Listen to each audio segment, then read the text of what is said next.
Hails and welcome to Rauta's Vinyl Monday, and this time it's just not a vinyl, but also a CD, and this time probably the best black metal band coming from Belgium. You hear me right, this is exactly how good this one is. In fact, I would also go as far as to say, this really could be the best release in 2024 so far.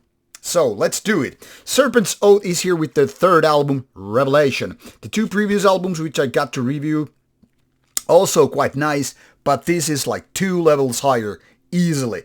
This one is released through Odium Records, both the vinyl and the CD, and both are nicely done. This is beautiful, non-glossy digipack, which is something that I like. Nothing wrong with glossy ones, but I kind of like the matte idea here. It feels nice. This is like a quality paper work here. Beautiful packaging, beautiful graphics, great design. Just feels awesome. The whole feel here. But obviously what matters is the music good, and this time it really is.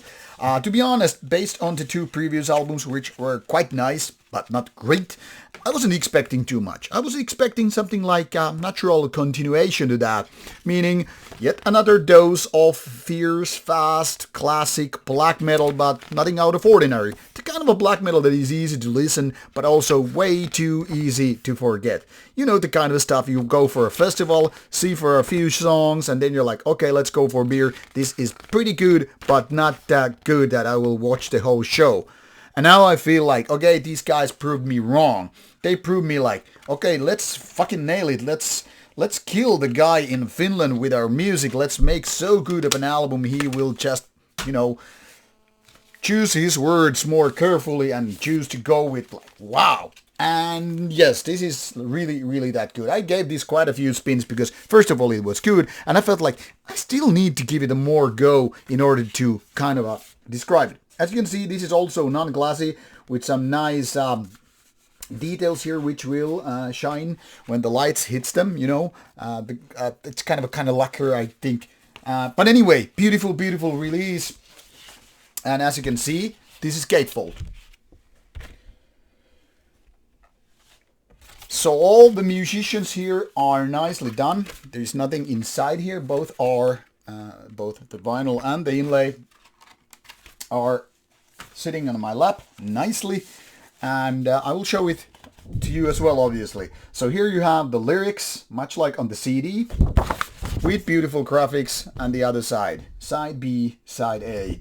Odium Records release, everything nicely done, beautiful graphics, beautiful visuals, and then of course the CD, vinyl.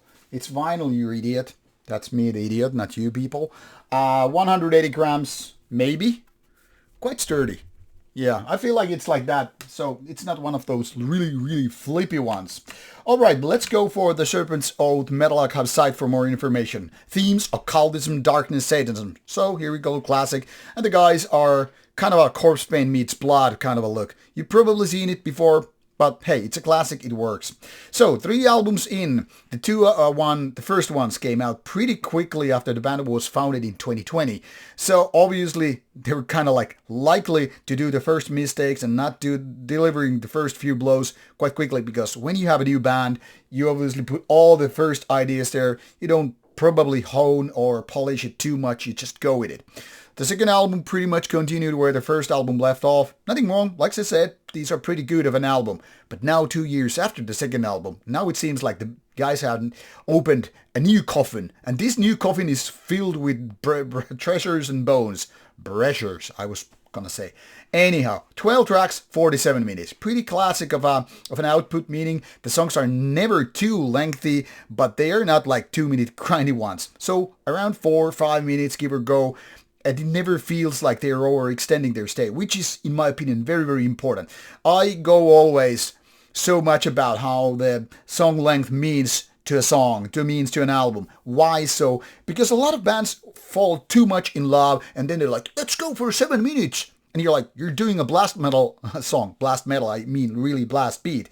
That is, there's a reason why certain classic black metal bands, especially with the faster parts, they go for maybe 3, 4, max 5 minutes, and then you're done. Leaving a little bit thirst or hunger, in order to get the people back. But when you go for like something like 7-8 minutes of a blast beat song, you're like, it's not gonna last like that. Think about like Panzer Division Marduk by Marduk. In my opinion, the best album. It's 30 minutes and like 10 songs or so. And it's like all you need to do. It's their black metal Rain in Blood, you know. And pretty much quite close to that idea is how Revelation works.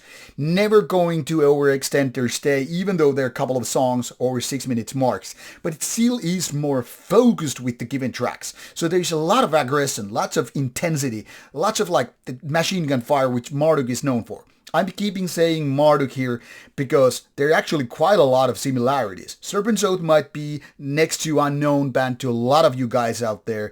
You might not have heard a single album by these guys because they are still quite new. For me, third album in, and I feel like these guys are evolving fast. And they are now challenging bands like Marduk with their own game, meaning solid riffs, good production, powerful vocals. Everything is like falling in place nicely. Last year I remember I was praising Marduk's newest album, I was praising Judar's newest album, and for the same reason. They were fast, intense, full of energy kind of black metal. Classic 90s but modern technology, meaning production of these days and all. And now Serpents Oath is pretty much doing the same. This time coming from Belgium instead of those classic countries like Norway and Sweden with their traditional blast speedy Norsecore kind of a black metal. So Serpents Oath is kind of like doing the similar thing here. Somebody's calling me from Steelfest. But they are doing it in a way like they don't sound like a cheap copycat coming from Sweden and Norway, but something that is coming from Belgium. And to me, it's like, wow, I never imagined this good album would come out of Belgium. Don't get me wrong, there's nothing against Belgium, but so far, even the best bands from Belgium have been only pretty decent versus this greatness. So this is really, really good album, and so far I'm thinking this is probably the best album in 2024. Obviously, we are barely less than 5 months in, so there's plenty of time to come back with more better albums. But I am quite frankly expecting this to be in my top 10 of albums by the end of the year. I would be amazed if not. So anyway, give this album a chance. Go to see them live if you can. I haven't seen it, but now I'm really, really looking for that. And get this album. Whether you go for the vinyl or you go for the CD, vinyl, and I don't really care. But give it a proper chance. Obviously, since it's been released in March, it's already available in various streaming services and whatnot. So links are provided in the description box. Go for the information. Go for the links. Buy the physical product if you really like it. I really like it. I hope you will too. This is Rauta. Rauta out. Bye bye.